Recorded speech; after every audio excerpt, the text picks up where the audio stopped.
Assalamualaikum warahmatullahi wabarakatuh.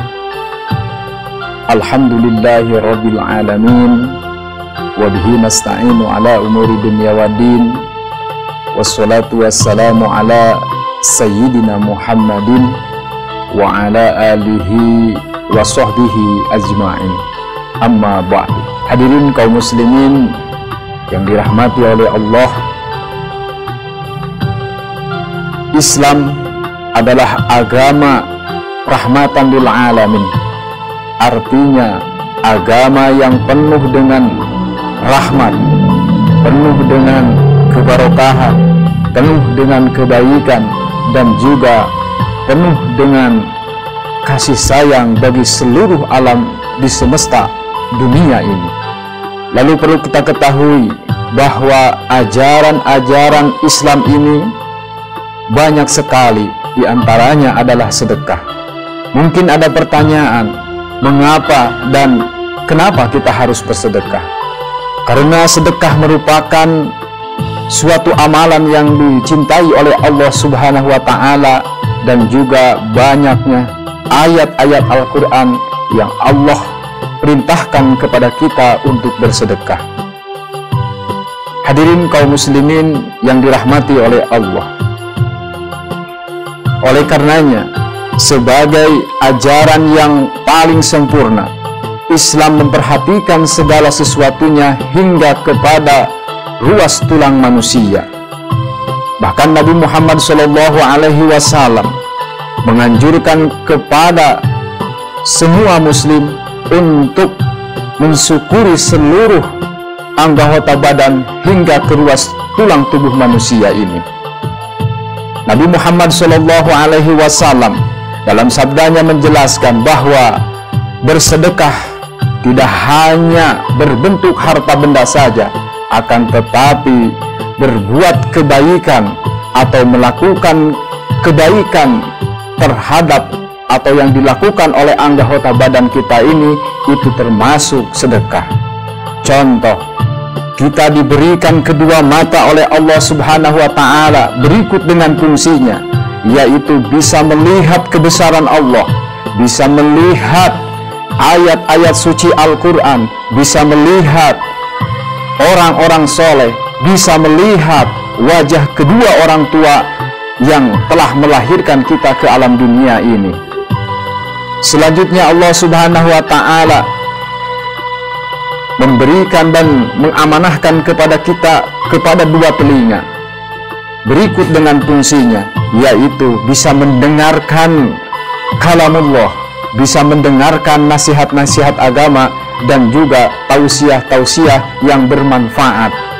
Selanjutnya Allah Subhanahu wa Ta'ala memberikan dan mengamanahkan kepada kita lisan, yang mana lisan ini juga berikut dengan fungsinya, yaitu bisa berzikir, bisa membaca Al-Quran, bisa membaca tasbih, tahmid, takbir, dan berkata yang baik.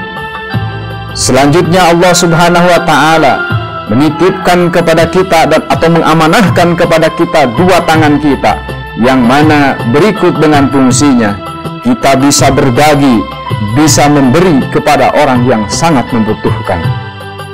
Selanjutnya Allah Subhanahu wa Ta'ala memberikan atau mengamanahkan kepada kita dua kaki kita berikut dengan fungsinya, yaitu bisa berjalan, bisa melangkahkan kedua kaki untuk pergi ke masjid melaksanakan berjamaah, bisa melangkahkan kedua kaki untuk menuntut ilmu, bisa melangkahkan kedua kaki untuk bersilaturahmi, dan bisa melangkahkan kedua kaki untuk jalan yang diridhoi oleh Allah Subhanahu wa Ta'ala.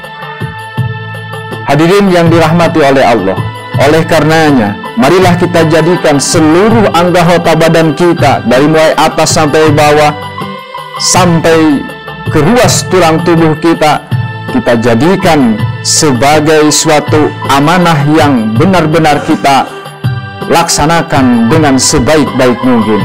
Jangan sampai apa yang telah Allah amanahkan, yang telah Allah berikan kepada kita, kita pergunakan dengan hal-hal yang tidak baik atau negatif. Kenapa? Karena kalau anggota tubuh kita pergunakan dengan hal-hal yang tidak baik, maka itu sama dengan kita mendolimi. Yang pertama, mendolimi Allah Subhanahu wa Ta'ala, dan yang kedua adalah mendolimi diri kita sendiri. Jadi, hadirin yang dirahmati oleh Allah, yang disebut dolim itu bukanlah diri kita kepada orang lain saja, akan tetapi yang pertama, apabila kita membiarkan diri kita dalam kebodohan seumur hidup, membiarkan diri kita larut dalam kemaksiatan terus-menerus, itu menyebabkan dolim terhadap diri kita sendiri. Padahal Allah Subhanahu wa Ta'ala di dalam Al-Quran surat Yunus ayat 44 berfirman, A'udzubillahi minasyaitonirrajim, Innallaha la yadlimun nasa syai'a, yang artinya sesungguhnya Allah tidak pernah mendolimi manusia sama sekali. Walakinnan nasa anfusahum yadlimun, akan tetapi manusia sendirilah yang mendolimi dirinya sendiri. Oleh karenanya, marilah kita sama-sama pergunakan, kita manfaatkan dengan sebaik-baiknya apa yang telah Allah berikan kepada kita, supaya kita mendapatkan surganya Allah Subhanahu wa Ta'ala. Hadirin yang dirahmati oleh Allah, mudah-mudahan kajian ini menjadi motivasi khususnya bagi saya, umumnya bagi jamaah yang berbahagia. Wallahul muwafiq ila aqwamit thariq. Wassalamualaikum warahmatullahi wabarakatuh.